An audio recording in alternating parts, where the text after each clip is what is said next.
할렐루야. 2월 14일 화요일 새벽 예배 나오신 모든 성도님들을 주님의 이름으로 환영하고 축복합니다. 함께 찬송가 342장 함께 찬송하겠습니다.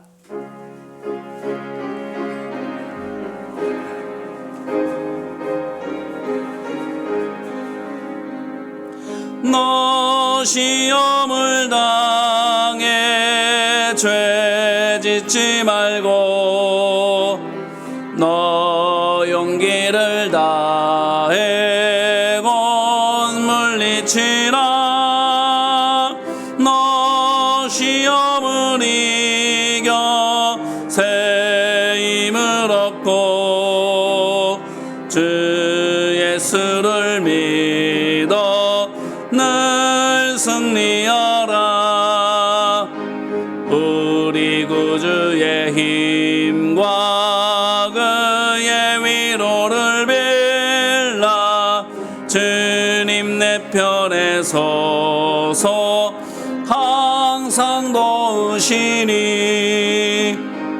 내 친구를 삼가 잘 선택하고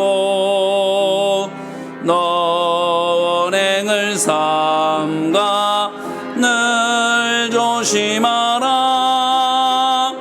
너 열심을 다해 늘 충성하고 온 정성을 다해 주 봉사하라. 우리 구주의 힘과 그의 위로를 빌라. 주님 내 편에 서서 항상 도우시리. 잘 이기는 자는 상 받으리니 너 낙심치 말고 늘 전진하라. 내 구세주 예수 힘주시리니 주 예수를 믿어 늘 승리하라. 우리 구주의 힘과 그의 위로를 빌라. 주님 내 편에 서서 항상 도우시니. 아멘. 아침의 기도로 공동의 기도 올려드리겠습니다. 좋으신 하나님, 새로운 하루를 열어주시니 감사합니다. 입을 열어 찬양하고 기도하오니 우리의 예배를 받아주소서. 은혜의 하나님, 생명의 말씀을 허락하시니 감사합니다. 말씀을 의지하여 살게 하시고 주님을 닮아가게 하소서. 자비의 하나님, 늘 동행하여 주시니 감사합니다. 사랑과 용서의 마음으로 살게 하소서. 언제 어디서나 평화의 도구로 살게 하소서. 가정과 이웃 그리고 일터에 주님의 기쁨이 되게 하소서. 예수 그리스도여 우리에게 자비를 베푸소서. 예수님의 이름으로 기도합니다. 아멘. 오늘 말씀은 창세기 38장입니다. 창세기 38장 말씀, 오늘의 낭독자는 김영숙 권사님입니다. 창세기 38장. 그 후에 유다가 자기 형제들로부터 떠나 내려가서 아둘람 사람 히라와 가까이 하니라. 유다가 거기서 가난 사람 수아라 하는 자의 딸을 보고 그를 데리고 동침하니 그가 임신할 아들을 낳음에 유다가 그의 이름을 엘이라 하니라. 그가 다시 임신하여 아들을 낳고 그의 이름은 오난이라 하고 그가 또 다시 아들을 낳고 그의 이름은 셀라라 하니라. 그가 셀라를 낳을 때에 유다는 거십에 있었더라. 유다가 장차 엘을 위하여 아내를 데려오니 그의 이름은 다말이더라. 유다의 장차 엘이 여호와가 보시기에 악함으로 여호와께서 그를 죽이신지라. 유다가 오난에게 이르되 내 형수에게로 들어가서 남편의 아우된 본분을 행하여 내 형을 위하여 씨가 있게 하라. 오난이 그 씨가 자기 것이 되지 않을 줄 알므로 형수에게 들어갔을 때에 그의 형에게 씨를 주지 아니하려고 땅에 설정하매 그 일이 여호와 보시기에 악함으로 여호와께서 그도 죽이시니 유다가 그의 며느리 다말에게 이르되 수절하고 내 아버지 집에 있어 내 아들 셀라가 장성하기를 기다리라 하니 셀라도 그 형들 같이 죽을까 염려하니라. 다말이 가서 그의 아버지 집에 있으니라. 얼마 후에 유다의 아내 수아의 딸이 죽은지라. 유다가 위로를 받은 후에 그의 친구 아둘람 사람 히라와 함께 딥나로 올라가서 자기 양털 깎는 자에게 이르렀더니 어떤 사람이 다말에게 말하되 내 시아버지가 자기의 양털을 깎으려고 딥나에 올라왔다 한지라. 그가 그 가부의 의복을 벗고 노을로 얼굴을 가리고 몸을 휩싸고 딥나길 곁 에나임 문에 앉으니 이는 셀라가 장성함을 보아서도 자기를 그의 아내로 주지 않으므로 말미암으니라. 그가 얼굴을 가리었으므로 유다가 그를 보고 창녀로 여겨 길곁에서 그에게 나아가 이르되 청하건대 나를 내게 들어가게 하라 하니 그의 며느리인 줄을 알지 못하였음이라. 그가 이르되 당신이 무엇을 주고 내게 들어오려느냐. 유다가 이르되 내가 내 떼에서 염소 새끼를 주리라. 그가 이르되 당신이 그것을 줄 때까지 담보물을 주겠느냐. 유다가 이르되 무슨 담보물을 내게 주리라. 그가 이르되 당신의 도장과 그 끈과 당신의 손에 있는 지팡이로 하라. 유다가 그것들을 그에게 주고 그에게 들어갔더니 그가 유다로 말미암아 임신하였더라. 그가 일어나 떠나가서 그 노을을 벗고 가부의 의복을 도로 입으니라. 유다가 그 친구 아들람 사람의 손에 부탁하여 염소 새끼를 보내고 그 여인의 손에서 담보물을 찾으려 하였으나 그가 여인을 찾지 못한지라. 그가 그곳 사람에게 물어 이르되 길곁 에나임에 있던 창녀가 어디 있느냐. 그들이 이르되 여기는 창녀가 없느니라. 그가 유다에게 돌아와 이르되 내가 그를 찾지 못하였고 그곳 사람도 이르기를 거기에는 창녀가 없다 하더이다 하더라. 유다가 이르되 그로 그것을 가지게 두라. 우리가 부끄러움을 당할까 하노라. 내가 이 염소 새끼를 보냈으나 그대가 그를 찾지 못하였느니라. 석 달쯤 후에 어떤 사람이 유다에게 일러 말하되 내 며느리 다말이 행음하였고 그 행음함으로 말미암아 임신하였느니라. 유다가 이르되 그를 끌어내어 불사르라. 여인이 끌려 나갈 때에 사람이 보내어 시아버지에게 이르되 그 물건 임자로 말미암아 임신하였나이다. 청하건대 보소서 이 도장과 그 끈과 지팡이가 누구의 것이니까 한지라. 유다가 그것을 알아보고 이르되 그는 나보다 옳도다. 내가 그를 내 아들 셀라에게 주지 아니하였음이로다 하고 다시는 그를 가까이 하지 아니하더라.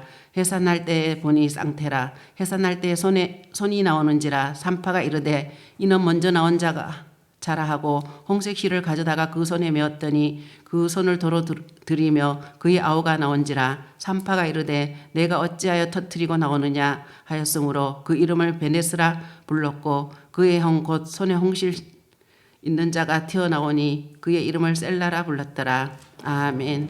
이는 생명의 말씀입니다. 하나님 감사합니다. 오늘 말씀은 창세기 38장입니다. 야곱 이야기가 35장에서 끝나고 36장에서 야곱의 형 에서의 족보 이야기가 나온 후에 37장부터 요셉 이야기가 시작되었습니다. 그런데 시작만 딱 하고 끊어졌다가 39장에서 재개되어 창세기 마지막 장 50장까지 쭉 이어지게 되지요. 오늘 말씀 38장이 바로 이제 막 시작된 요셉 이야기를 끊어먹는 말씀입니다. 그렇다면 궁금해지지요. 이 말씀이 과연 무슨 말씀일까? 왜냐하면 요셉 이야기가 창세기 37장부터 50장까지인데 그 속에 38장을 빼면 총 13장이 됩니다. 그런데 창세기 12장부터 25장인 아브라함의 이야기와 분량이 같아요. 똑같이 13장의 분량입니다. 이 말인즉슨 요셉의 이야기와 아브라함의 이야기의 길이가 같다라는 것은 요셉이란 사람이 아브라함만큼 중요하다라는 뜻이기도 합니다. 그런데 그 중요한 요셉에 대하여 이야기가 시작되자마자 38장이 난데없이 쏙 끼어들었다? 이게 또 무슨 뜻입니까? 드라마를 생각해 보시면 이해하는 데 도움이 되십니다.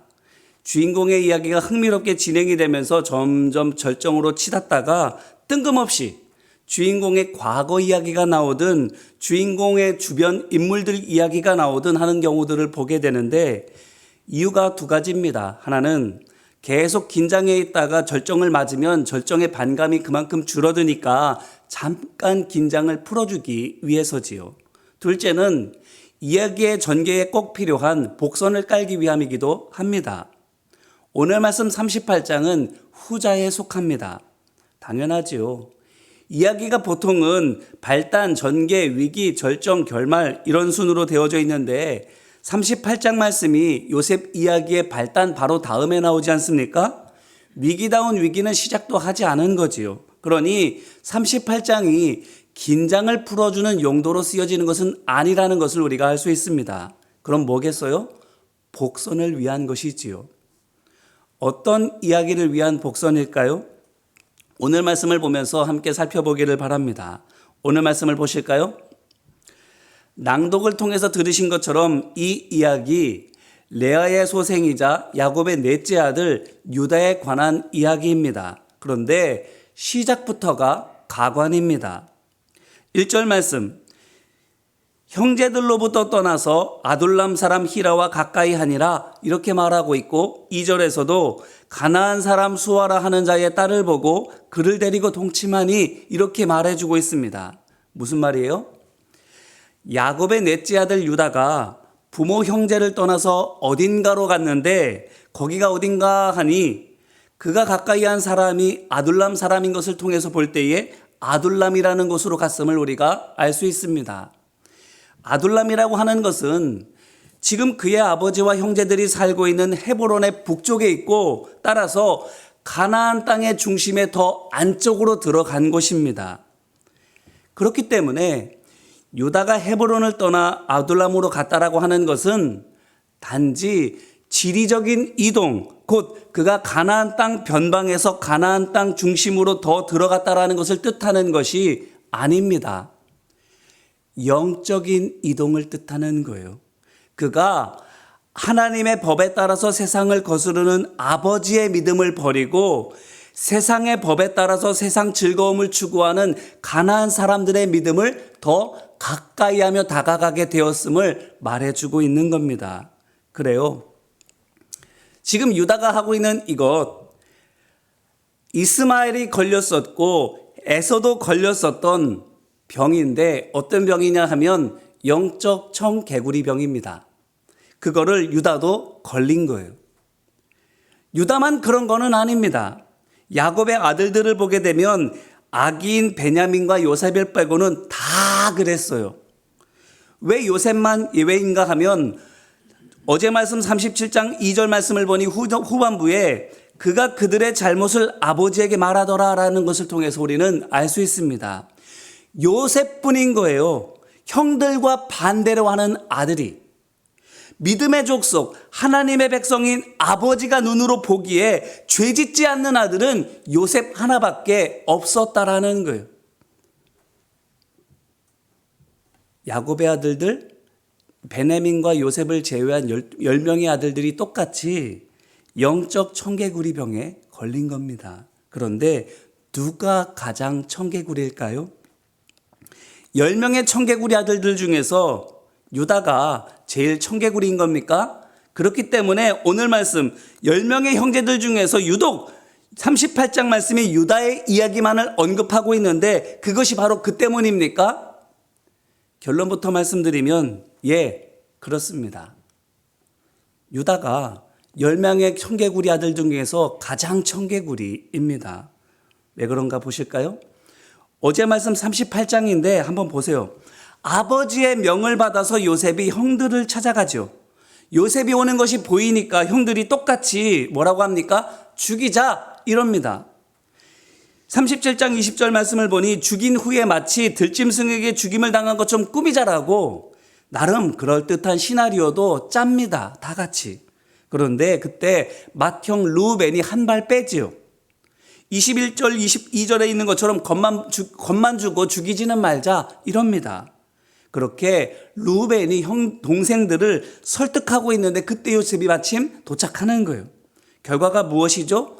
37장 23절로 24절 말씀을 보니까 형들이 요셉의 옷을 벗긴 후에 빈 구덩이에 던져 넣었다 이렇게 말하고 있습니다. 이게 뭘 보여주는 거예요? 르우벤이 동생들을 설득한 거예요.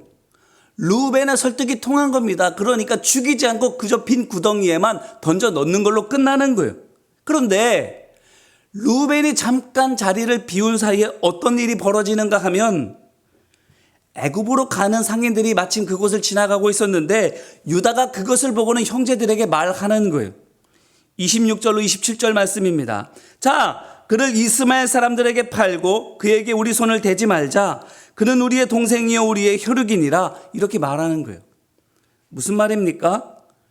요셉을 우리 손으로 죽이지 말고 돈 받고 팔아버리자. 이렇게 말한 건데 여기서 유다가 요셉에 대해서 우리의 동생이요 우리의 혈육이니라 이렇게 말하면서 죽이지 않고 팔았던 것이 잘한 걸로 보이십니까? 이게 정말 요셉에게 일말의 정이 있는 증거고 또 유다에게 일말의 양심이 있는 증거입니까? 아니에요. 우리의 동생이요 우리의 혈육이니라 이렇게 말한 거는 그저 명분일 뿐입니다. 무엇을 위한 명분이에요? 돈 받고 팔기 위한 명분이에요. 이게 무엇을 뜻하는가 하면 유다에게 있어서 요셉은 내 동생, 아니 사람도 아니었다라는 것에 보여주는 거예요. 그래요. 요셉은 유다에게 있어서 물건 그 자체였습니다. 사람이 아니었어요. 생각해 보세요. 동생과 함께 전쟁터에 나갔다 적과 싸우던 중에 동생이 크게 다쳤어요. 데려갈 수 없는 상황인데 어떻게 해야 됩니까? 숨 붙어 있으면 죽을 때까지 괴로울 테고 그러다가 적에게 잡히면 죽음보다 더한 치욕과 고통을 당할 게 뻔한데 그를 위한 최선이 뭐예요? 죽여주는 거예요. 내 손으로. 남의 손에 죽임 당하기 전에 내 손으로 죽여주는 게 내 동생을 위한 최선인 거예요. 그러니 비슷한 거예요. 요셉이 내 동생이면 살가운 사이는 아니더라도 사람으로 여기면 차라리 죽여줌으로써 고통을 감해 줬을 거예요. 고문과 수치 당하지 않게 해 줬을 거예요. 내 손으로. 그런데 남의 손에 넘긴다? 그것도 돈 받고 판다? 동생이 하는 거는 물론이고 사람으로도 안 본 겁니다. 그렇기 때문에 요셉을 안 죽인 것, 차마 못 죽이겠다? 아닙니다. 죽든 말든 상관없다입니다. 차라리 죽으면 돈도 못 받는데 팔면 돈이라도 받지 돈벌이로나 쓰자 이겁니다. 이걸 통해서 알게 돼요. 유다, 야곱의 아들들 중에서 요셉의 형들 중에서 요셉을 가장 미워한 형 유다입니다. 그 말인즉슨 유다가 아버지 야곱의 눈으로 보기에 가장 크게 잘못하고 있는 아들, 아버지의 믿음과 가장 반대로 하는 10명의 청개구리들 중에서 가장 청개구리였던 아들이라는 거예요. 자, 그러면 이제 아시겠죠? 아브라함의 이야기만큼이나 중요한 요셉 이야기에 유다 이야기가 난데없이 끼어들고 있는 이유를 바로 속썩이던 자식이 효도한다는 말처럼 청개구리 중에 청개구리 유다가 아버지 야곱에게 얼마나 효자로 바뀌는지를 보여주기 위함인 거예요.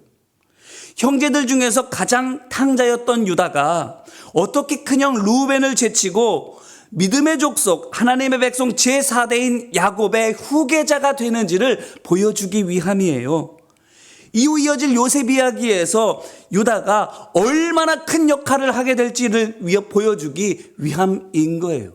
그러려면 먼저 유다가 바뀌어져야 되는 거죠. 그 복선을 오늘 말씀이 하고 있는 겁니다. 자, 그러면 보세요. 요셉이 어떻게 바뀌고 있는지. 오늘 말씀드렸던 것처럼 유다는 가나안 땅 더 깊숙이 들어갔습니다. 그리고 가나안 여인과 결혼해서 거기 정착했지요. 아들이 셋이라 했는데 장남이 엘이고 차남이 오난이고 막내가 셀라입니다. 엘은 하나님이란 뜻이에요. 오난은 힘이란 뜻이에요. 셀라는 찬송한다라는 뜻이에요. 고로 엘과 오난과 셀라는 하나님은 나의 힘, 찬양합니다. 이 뜻이에요. 이걸 보면 유다는 하나님께로부터 완전히 돌아선 사람은 아니에요. 어렴풋이나마 하나님에 대한 기억을 가지고 살아가고 있는 사람입니다. 내가 소시적에 교회 다닌 적 있어 하는 사람들과 비슷하다 할까요? 그런데 삶은 하나님의 말씀과 반대예요. 아들들을 보세요. 7절에 장남 엘이 하나님 앞에 악했다 되어 있고 10절에도 역시 차남도 하나님 보시기에 악하게 행했다 되어 있습니다. 이게 뭐예요? 자식은 부모의 거울이기 때문에 유다의 아들들이 하나님 앞에 죄인이었다? 이게 무엇을 말해주는 거예요? 유다가 하나님 앞에서 죄인이었음을 반증해 주는 거예요. 그러니 유다 정말 하나님의 말씀을 거스르는 죄인의 삶을 살아가고 있었던 거예요. 오늘 말씀을 보면 그게 정말 그렇습니다. 며느리 다말은 본인의 책임을 어떻게든 감당하려고 위험조차 감수해요. 그런데 유다는 남은 아들마저 죽어버릴까봐, 위험을 당하게 될까봐 자신의 책임을 회피하고 맙니다. 그러면서 뒤로는 어떻게 해요? 하나님의 백성이 하지 말아야 할 성매수를 합니다. 그런데 또 앞에서는 또 어떻게 해요? 남편 없는 며느리 다말이 임신을 하자 행음했다며 하나님 말씀에 따라서 그를 처벌하려고 들어요. 이 얼마나 이율배반적인 모습입니까? 얼마나 모순된 삶을 살아가고 있어요. 하나님의 법에 따라서 마땅히 져야 할 책임은 지지 않으면서 뒤로는 은밀하게 죄를 짓고 또 겉으로는 의인 행세하면서 죄인을 정죄하려고 들고 있잖아요. 그런데 오늘 말씀 25절로 26절 말씀을 보니까 이와 같은 유다의 위선 사람들 앞에서 낱낱이 드러나요. 톡톡히 망신을 당하게 됩니다. 그 다음에 벌어지는 일 27절 말씀을 보니까 다말이 가진 아기가 쌍둥이래요. 출산하는데 보세요. 28절로 30절 말씀입니다. 28절로 30절 말씀.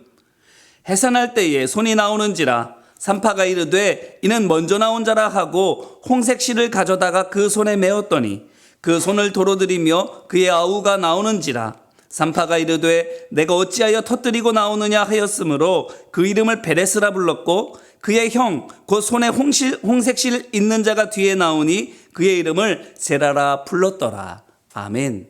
보세요. 둘 중에서 손은 세라가 먼저 나왔습니다. 몸은 베레스가. 그런데 누가 형이 됐어요?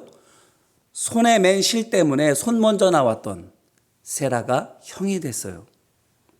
자, 이것과 이 사람들과 똑같이 쌍둥이였던 에서와 야곱을 비교해서 생각 한번 해보세요. 야곱은 몸도 나중에 나왔어요. 비록 간발의 차이기는 했지만 몸이 에서의 뒤에 나왔어요. 그런데도 자기가 동생 된 것을 너무나도 억울해했습니다. 권모술수를 써서라도 그 장자의 영분을 자기가 차지하려고 그렇게 호시탐탐 노리기까지 했어요. 그렇죠? 자, 그렇다면 베레스가 더 억울해야 합니까? 야곱이 더 억울해야 됩니까? 베레스가 훨씬 더 억울해야 돼요. 몸이 먼저 나왔잖아요. 세라는 손만 먼저 나왔어요. 손만 삐끔이 나왔다가 들어가고 베레스가 먼저 몸이 나왔어요. 그런데도 동생이 됐어요. 그러니 야곱보다 베레스가 훨씬 더 억울해야 마땅해요. 그런데 베레스 보세요. 야곱이 에서에게 했던 것처럼 장자의 권리를 빼앗으려고 난동을 쳤다. 말씀 어디에 있습니까? 이후로도 그런 말씀 나옵니까? 없어요. 이게 무엇을 보여주겠어요? 말씀드렸잖아요. 자식은 부모의 거울. 장자권을 두고 베레스가 세라와 다투지 않았다? 이게 무엇을 보여준다라는 거예요? 유다가 세라와 베레스를 그렇게 서로 다투게 기르지 않았다라는 걸 보여주는 거예요. 유다가 달라진 거예요. 육신의 사람이었다면 베레스도 육신의 사람이 되어서 자기 형, 내가 몸은 먼저 나왔는데 손 먼저 나왔다고 형이 된 그 형, 그 장자권 뺏으려고 똑같이 다퉜을 거예요. 그런데 유다가 바뀌니까 베레스도 바뀌는 거예요. 그러니까 그렇게 다투지 않게 되는 거예요. 그런데 이게 어떻게 그렇게 되었다고요? 오늘 말씀을 보니까 톡 톡톡히 망신을 당해서 하나님께 혼나고 나니까 이전에는 필요할 때만 하나님을 찾았어요. 말로만 하나님은 내 힘이라고 고백했어요. 입술로만 하나님을 찬양했어요. 그랬던 야곱이 시륵에 따라서 하나님 말씀 가운데서 지키고 싶은 거는 지키고 안 지키고 싶은 것은 안 지켰던 철저히 계산적이고 위선적이었던 야곱이 하나님께 혼나고 나니까 싹 바뀌고 마는 거예요. 이 일을 통해서 유다가 자기가 하나님의 말씀을 거역해왔다라는 것을 절실히 깨달았던 거예요. 이 모든 사건 사고가 내가 하나님을 떠나서 가나안 믿음으로 더 가까이 들어가고 있기 때문이라는 것을 알았어요. 세상과 반대로 살아가야 할 내가 세상과 작게 살아가고 있었기 때문이라는 것을 절실하게 느끼게 되었어요. 그래서 이제라도 돌이켜서 세상과 반대로 하기 시작한 거예요. 그러니까 그가 바뀌게 되었고 그가 바뀌니까 그 자녀들의 삶도 바뀌게 되는 거예요. 하나님 바뀌게 되니까 하나님 앞에서 바르게 되니까 세라가 베레스와 쌍둥이임에도 베레스가 야곱처럼 자기 형과 다투지 않게 되는 거예요. 그렇다면 이렇게 극적으로 바뀐 유다, 그를 통해서 앞으로 어떤 일들이 벌어지게 될지 기대가 되지 않으십니까? 뿐만 아니라 유다를 통해서 온전하게 된 세레스와 베레스, 그들을 통해서 또한 이후 세상의 역사가 얼마나 아름답게 변하게 될지 기대가 되지 않으십니까? 나중에 말씀드리겠습니다. 참고로 말씀을 드리면 베레스에서 예수님이 나오게 되는 거예요.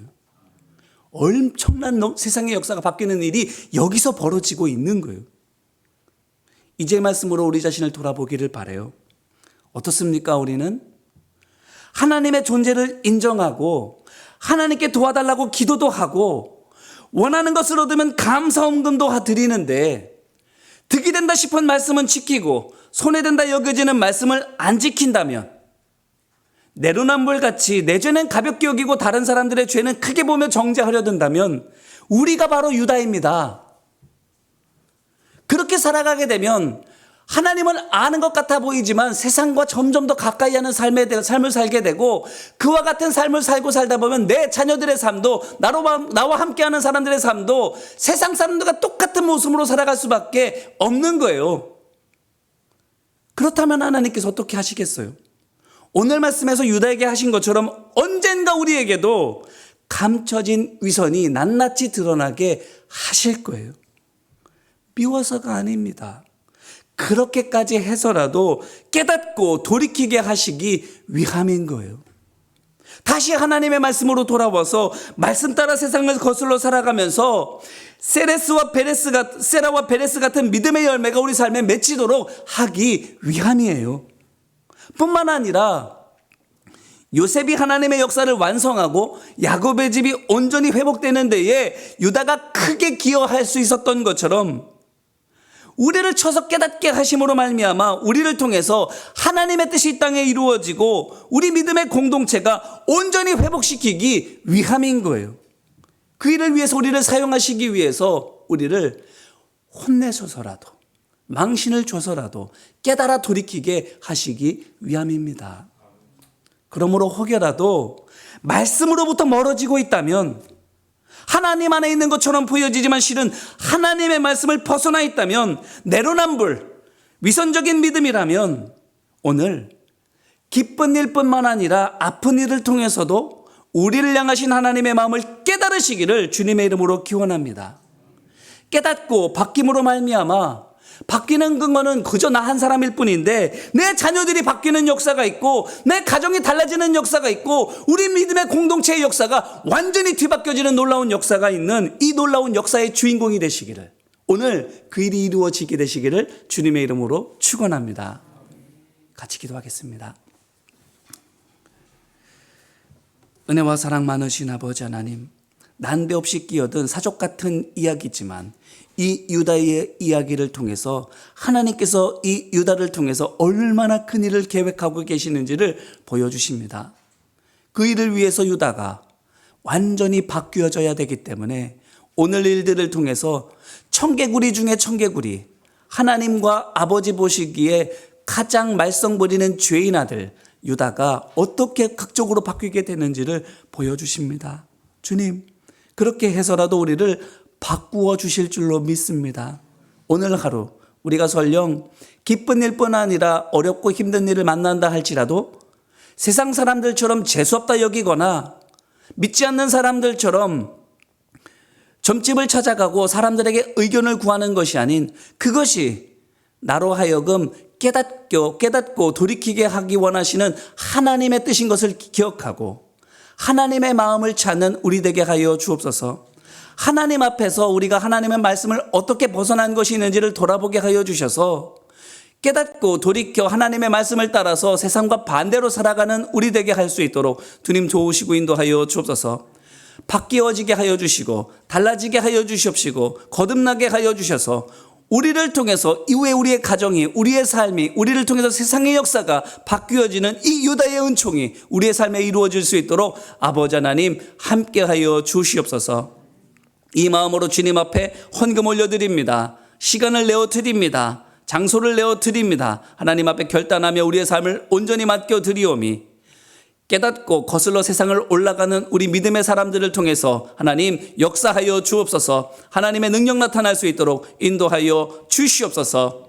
이제는 우리 주 예수 그리스도의 은혜와 하나님 아버지의 사랑과 성령님의 우리 안에 지혜 주시고 우리의 삶의 능력으로 역사하여 주심이 말씀 따라 거슬러 세상을 살아가기를 원하는 모든 믿음의 백성들 위해 이제와 같이 영원히 함께하여 주시기를 간절히 축원하옵나이다. 아멘.